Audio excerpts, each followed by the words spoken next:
बच्चों, अब जिस चैप्टर को हम लोग पढ़ा रहे थे वो चैप्टर खत्म हो गया। अब हम नया चैप्टर आज से शुरू कर रहे हैं। बहुत चैप्टर इंपॉर्टेंट है। उस चैप्टर का नाम है प्रत्यावर्ती धारा, अल्टरनेटिंग करंट। इसको समझने के लिए जिन जिन चीजों की मेरे बच्चे जरूरत पड़ेगी उन चीजों को मैं आपको पहले लिख लिख के एक एक तोड़ तोड़ के समझा रहा हूं, और उसे जब समझ लेंगे तो बाकी ये चीजें भी बहुत आपके लिए आसान हो जाएगी। इस चैप्टर को पढ़ने के लिए आपको डिफरेंशियल भी आना चाहिए, आपको इंटीग्रल भी आना चाहिए, और थोड़ा मोड़ा मैथ का अच्छा जानकारी भी होना चाहिए। इसके बाद आप इसे समझ पाएंगे। तो चलिए सबसे पहले लेके चलते हैं आपको करंट पे। मेरे बच्चे, हम बात करेंगे करंट की, CURRENT की। करंट मतलब होता है धारा, और यही हम समझेंगे दो तीन चीजों को। मेरे बच्चे अब ध्यान से देखिएगा, और बहुत ही स्पेशल होगा आपको समझने के लिए। सबसे पहले मैं रोज अपनी जितनी वीडियो मैं आपको समझाता हूं, दिखाता हूं, उसमें एक चीज आप भली बात देखते हो कि मैं सबसे पहले समझाता हूं आपको कि आप धारा समझो। पहले धारा कैसे चलती है। पिछला जो चैप्टर सेमीकंडक्टर पढ़ा रहा था उसमें भी मैं इस बात को बहुत बढ़िया से समझाया था। बच्चे ध्यान दो, मान लो कि ये कोई तार है, अगर ये वायर है तो इसमें इलेक्ट्रॉन गुजरेंगे, तभी तो ये कंडक्टर कहलाएगा, चालक कहलाएगा। चलिए तो ध्यान से इस बात को देखिए। मान ली कि कुछ यहां इलेक्ट्रॉन है मेरे पास में, इनकी संख्या ज्यादा है, तो इस पाइप में चाहे इस वायर में एक बार में कितना इलेक्ट्रॉन जा रहा है। तो कितना इलेक्ट्रॉन जा रहा है, मैंने नहीं कहा कि कितना तेजी से जा रहा है, मैंने कहा वो तेजी से जाए या धीमे जाए उसका भी कोई मतलब नहीं। जितना इलेक्ट्रॉन इसमें जाएगा उसे आप धारा कहते हैं, एम्पियर कहते हैं। तो पहले आप अंतर महसूस करो दो बातों का। एक, आप अंतर महसूस करो कि धारा क्या है, और दूसरा वोल्ट क्या है। वोल्ट मेरे बच्चे, करंट और वोल्टेज की बात कर रहा हूं। कभी कभी आपके घर जब लाइट आती है तो आप बोलते हैं कि बड़ी धीमा लाइट है। इसका मतलब कि उसमें इलेक्ट्रॉन जो जा रहा है उसकी गति बहुत धीमी है। कभी आप इतना तेज लाइट आता है कि आपका बल्ब फ्यूज हो जाता है, पंखा जल जाता है, तो आप बोलते हैं कि इतना हाई वोल्टेज आया था कि मेरा पंखे जल गया। इसका मतलब कि अब आप समझने लायक हो गए हैं कि इसमें इलेक्ट्रॉन जितना जा रहा है वो आपका धारा है। वो धीरे जाए या तेज जाए सब उससे मतलब नहीं है। जितना इलेक्ट्रॉन इस वायर में, अगर इसको आप वायर मान लिए हो, तार मान लिए हो, तो इस तार में जितना इलेक्ट्रॉन जा रहा है वो आपका धारा है, और कितना तेजी से जा रहा है वो उसकी वोल्टेज है। मेरे ख्याल से आप समझ गए होंगे। अगर इसे कोई रोक रहा है तो जो इसे, इन इलेक्ट्रॉनों को जो रोकता है प्रवाह होने से, उसका नाम प्रतिरोध है। तो तीन बातें तो आप बिल्कुल समझ लिए मेरे बच्चे। प्रतिरोध,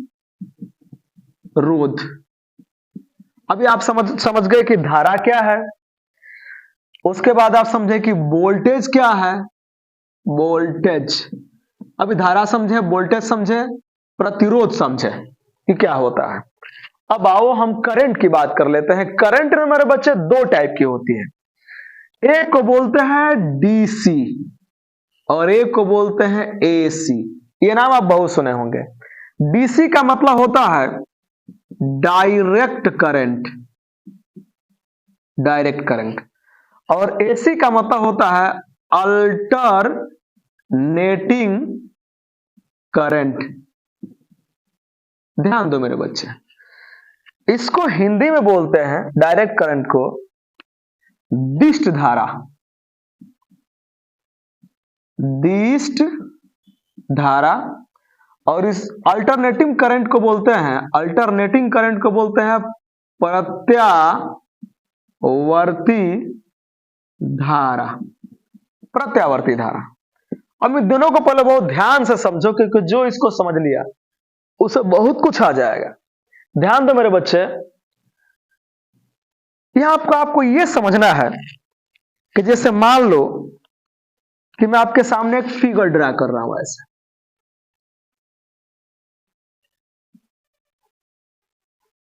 इधर ध्यान से देखो। मान लो इसको मैं टाइम से डिनोट कर दूं, इसको टी से किधर चल रहा है तो समय चल रहा है, और ऊपर चलने को मैं धारा कह दूं कि ये धारा चल रहा है। ये आपका हिंदी में समय है टी, और ये आपका धारा है आई। मेरे बच्चे आप ध्यान से समझो। देखो डीसी करंट, डायरेक्ट करंट, लोग बोलते हैं कि डायरेक्ट करंट, डीसी करंट मारती है तो मार देती है, मतलब समझते हैं? अगर इसने यह मार दिया आपको तो आपकी मौत सुनिश्चित हो जाती है। इसीलिए बोलते हैं कि डीसी ना बड़ी खतरनाक होती है एसी की अपेक्षा। मैंने कहा कि मारती जल्दी नहीं है, अगर मारती है तो मार देती है सीधे। क्यों भाई, क्या कारण है, इसे समझते हैं।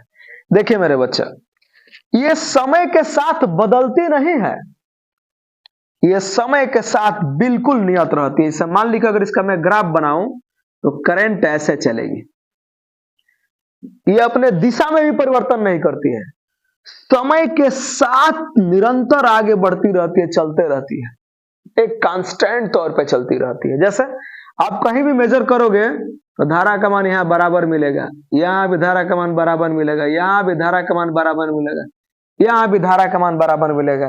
तो ऐसे जब आपको फील होने लगे, ऐसा आपको तस्वीर दिखे, तो समझना कि ये आपका डीसी है। समझ गए कि आपका डीसी है। ये समय के साथ बदल नहीं रही है, निरंतर चल रही है, केवल डायरेक्ट चलती है।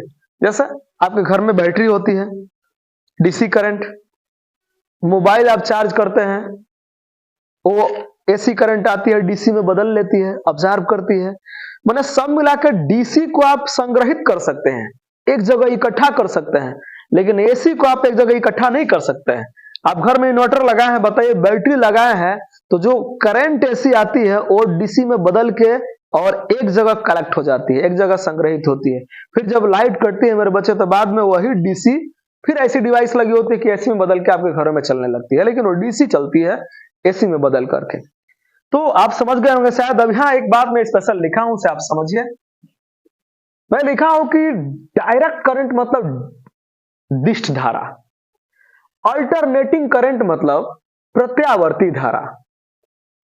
देखो मेरे बच्चे, ये बात तो मैं उधर समझाऊंगा अभी आपको, फिलहाल अभी इतना यहाँ समझिए। आज शुरुआती दौर है, मैं चाहता हूं कि धीरे धीरे आप बढ़िया से आगे बढ़ें, और बिना परेशानी का एग्जाम का समय आ गया है, धीरे धीरे आप उसे समझे तक याद करने में मजा आ जाए। देखिए, अगर दिशा नियत है, अब साफ शब्दों में कैसे बोलते हैं कि हर मर्ज की एक दवा, अब ये एक दवा ही है, रामबाण औषध का काम करेगा। कि अगर दिशा नियत है करंट की, तो जब दिशा नियत है तो समझ जाना कि यह डीसी करंट है। कौन करंट है मेरे बच्चे? डीसी करंट है। दिशा नियत की जब बात आ जाए कि दिशा नियत है तो डीसी करंट है। अगर अल्टरनेटिव करंट की बात करें तो इसके ग्राफ को समझो पहले। मान लो मेरे बच्चे कि अल्टरनेटिव करंट का मैं ग्राफ बना रहा हूं, थोड़ी सी लाइट आ रही है, उसे आप समझने की कोशिश कीजिएगा, मैं बोल तो रहा हूं उसे। देखिए इधर टी है, इधर आपकी करंट आई है। चलिए मेरे बच्चे, अगर ऐसा आपके साथ होता है कि यहां से चली, फिर नीचे आई, फिर ऊपर गई, ऐसे होने लगे। ध्यान दो, दो चीजें मैं समझा रहा हूं और बहुत बेहतर ढंग से समझाने की कोशिश कर रहा हूं कि बच्चे को समझ में आए। इस तस्वीर को तो मैं अभी आपको समझा लूंगा, क्योंकि इस तस्वीर को उधर भी समझाने के लिए बहुत सारे मैंने प्रोग्राम फिट कर रखा है, लेकिन इसे समझो, ध्यान से देखो। जब आप घर में कोई बल्ब जलाते हैं डीसी पे, तो ध्यान से देखिएगा, वो ऑन ऑफ की तरह व्यवहार नहीं करता, बस जितना उसको करंट चाहिए उतना उसको मिलती रहती है, समय के साथ चलता रहता है, जलता रहता है।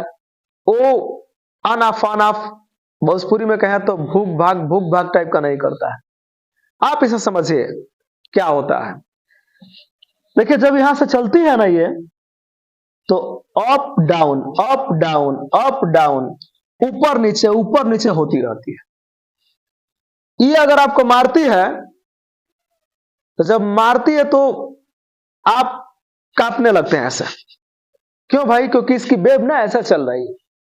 और आपको एक स्पेशल बात बता दूं बच्चा, यहां यह 1 सेकंड में इसकी आवृत्ति 50 हर्ट्ज होती है। याद रखिए, इसकी आवृत्ति होती है 50 हर्ट्ज।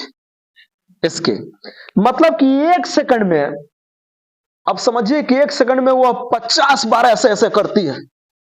अब देखिए हाथ में ऐसे धीरे धीरे कर रहा हूं ऊपर नीचे, तो आपको दिख रहा है ना कि हाथ ऊपर नीचे हो रहा है।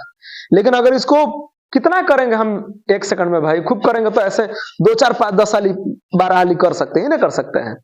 लेकिन ध्यान से देखिए, आप समझिए कि जब ऐसे ऐसे मैं कर रहा हूं 1 सेकंड में 2 4 5 10 बार हो पा रहा है, तो आपका मेरा हाथ कम दिखाई दे रहा है, ऐसा मैं तेज कर रहा हूं तो। लेकिन आप एहसास कीजिए कि जब यह 1 सेकंड में 50 बार जलती बुझती होगी, आन आप की तरह भूख भाग टाइप का करता होगा, तो आपको कहां से दिखाई देगा कब वो ऑन ऑफ हो रहा है, कब वो ऑन हो रहा है? दिखाई नहीं देगा। आप इसको महसूस करेंगे।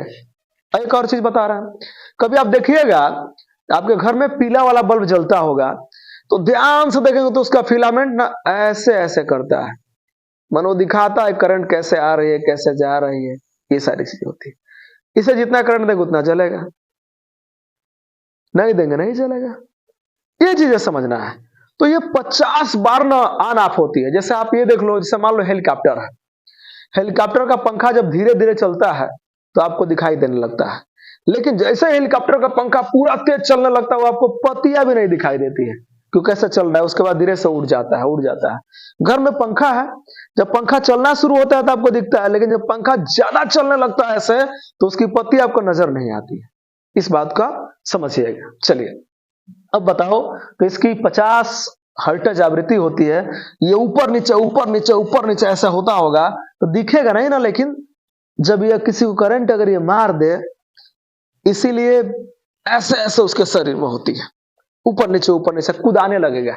आप ये नहीं कर रहा हूं कि छू कर ट्राई कर लो, लेकिन इस बात को मान लो कि अगर कभी ऐसा गलती से हुआ होगा तो यह बात आपको महसूस होगी कि लग रहा है कूदा रही है, क्योंकि इसकी वेव ना ऐसे चलती है, up down up down up down up down ऐसे चलती है। चलो मेरे बच्चे, अगर इधर आप समझ गए हो तो थोड़ा इधर आओ, इधर समझो। देखो, प्रत्यावर्ती वोल्टता का फार्मूला होता है E बराबर E0 साइन ओमेगा टी। क्या होता है मेरे बच्चे? E बराबर E0 साइन ओमेगा टी। इधर ही स्पेशल बात अब समझना है, क्योंकि ये धीरे धीरे अब सिलेबस आज शुरू हुआ और आगे बढ़ना शुरू होगा। कल का क्लास में हम लोग बहुत सारे इसके डेरिवेशन भी करेंगे। देखो मेरे बच्चे, मान लो कि कोई करंट अगर प्रत्यावर्ती वोल्टता में खींचू तो ग्राफ तो ऐसा ही बना है। देखो ध्यान से, जैसा इसका एसी का ग्राफ बना है वैसा इसका भी ग्राफ बना है, लेकिन यहां समझने वाली बात है मेरे बच्चे, ध्यान से देखो। जो इसमें फार्मूला में ई लिखा है वो ई वोल्टता का तात्क्षणिक मान है। ई क्या है मेरे बच्चे? वोल्टता का तात्क्षणिक मान है। यहां लिख भी दिया हो ताकि आप समझो कि इसमें का ई क्या है। तो इस फिगर के हिसाब से वोल्टता का तात्क्षणिक मान है, लेकिन E0 क्या है? E बराबर E0 sign omega T. E तो पता चल गया, E0 क्या है? E को आपने कहा कि वोल्टता का तात्क्षणिक मान है, तो E0 क्या है? इसमें जो E0 दिख रहा है वो वोल्टता का शिखर मान है। अब शिखर मान क्या होता है थोड़ा समझो ध्यान से। मान लो कि आपके सामने ये तस्वीर है, चलिए ब्लैक वाला हटा के रेड से दिखा रहा होता है, आपको समझ में ज्यादा आएगा। मान लीजिए कि इसका मैक्सिमम मान क्या है, सबसे ऊंचा। जैसे मान लो यहां मैं चेक कर रहा हूं थोड़ा कम है, यहां चेक कर रहा हूं थोड़ा कम है, यहां चेक कर रहा हूं थोड़ा कम है, लेकिन यहां जब आ रहा हूं तो सबसे उच्चतम मान मुझे मिल रहा है। ध्यान से देखिए, यहां मिल रहा है, ये वाला एकदम बिल्कुल मिडिल में जाके मिल रहा है। तो इस मान को आप बोलते हैं वोल्टता का शिखर मान बोलते हैं मेरे बच्चे। अब यहां से फिर डाउन होना शुरू होगा, देखो अब कम होने लगा, अब ऐसे कम होगा, आके फिर यहां कुछ, यहां आपको बिल्कुल जीरो फील होगा, फिर आगे अब घटने लगी, घट रही है। यहां जब बीच में आएगी तो पूरा घट जाएगी नीचे, फिर ऐसे चलते फिर बढ़ने लगे, फिर आगे चलेगा ऐसे। अब बताओ, इसमें दो चीजें समझे हो। ये E0 है, E0 क्या है? वोल्टता का शिखर मान। T क्या है? टाइम है, समय है। तो इसमें याद करो कि बराबर E0 साइन ओमेगा टी की जब मेरे बच्चे बात आती है तो इसमें E क्या है? वोल्टता का तात्क्षणिक मान है। E वोल्टता का तात्क्षणिक मान है। E0 क्या है? वोल्टता का शिखर मान है। जैसा मैं यहां दिखाया कि आप वोल्टता का शिखर मान है। आगे बढ़ते हो, इसी प्रकार से मुझे अल्टरनेटिंग करंट में पढ़ना है, प्रतिवर्ती धारा में। चूंकि इंटरमीडिएट का क्लास है और आप इसके लिए ना मुझे देख करके सुन के आप नीट वगैरह की भी पढ़ाई बेहतर ढंग से अपना पढ़ सकते हैं। जैसे मेरे बच्चे ध्यान से देखो, यहां प्रतिवर्ती धारा अल्टरनेटिंग करंट की बात कर रहा हूं, इसका फॉर्मूला होता है I equal to IM sine omega T. यहां समझो बहुत मजे का चीज है, प्रतिवर्ती धारा I equal to IM sine omega T. मेरे बच्चे अगर मैं इसका ग्राफ प्लॉट करूं तो ध्यान से देखो, वेव तो अप डाउन चल ही रही है, समय के सापेक्ष बदल रही है। 1 सेकंड में 50 बार ऊपर नीचे कंपन कर जाती है, 1 सेकंड में। दिखेगा नहीं आपको, लेकिन समझिए जो इसमें से आई है, जैसे उधर मैं समझा रहा था कि ई क्या है, तो वोल्टता का तात्क्षणिक मान है, उसी तरह आई क्या है इसमें। तो अब इसमें जब हम आई पढ़ने चलेंगे कि इसमें आई क्या है, तो इसे समझिए कि उसमें आई तात्क्षणिक मान है। आई क्या है? तात्क्षणिक मान है। देखिए ये वोल्टता का तात्क्षणिक मान है, ये धारा का तात्क्षणिक मान है, आई तात्क्षणिक मान है। अब अगर ध्यान से बात करें कि तब आई एम क्या है, I equal to I zero भी लोग बोलते हैं, कि आई नॉट भी बोलते हैं, equal to I naught sine omega T, लेकिन यहां मैं एम लिख दिया हूं तो इसे आप समझिए कि आई एम क्या है, ये इसका शिखर मान है। जैसे यहां मैं कैसे कहा वोल्टा में कि ई नॉट क्या है, वोल्टा का शिखर मान है, उसी तरह से इसमें आई नॉट होता नहीं तो आई एम लिखा हूं, तो आई एम जो है वो धारा का शिखर मान है। देखिए ध्यान से, मैक्सिमम करंट कहां है, यहां है, तो ये धारा का शिखर मान कहलाता है। अब इसमें एक बार बार लड़के पूछते हैं, बच्चे पूछते हैं कि सर आप बताओ ना कि ये ओमेगा टी क्या है।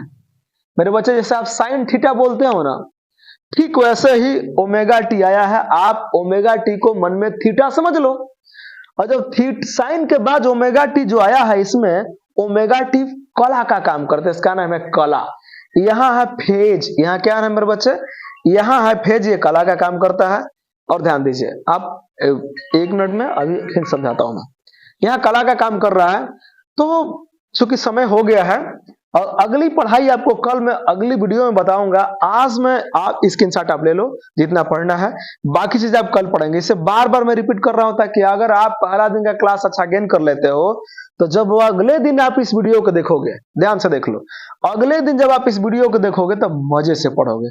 तो आज के लिए इतना ही, फिर हम लोग मिलेंगे इसके बाद इसका अगला पार्ट लेकर के, जहां से आप एसी करंट के तमाम चीजों को हल करेंगे। Okay, thank you.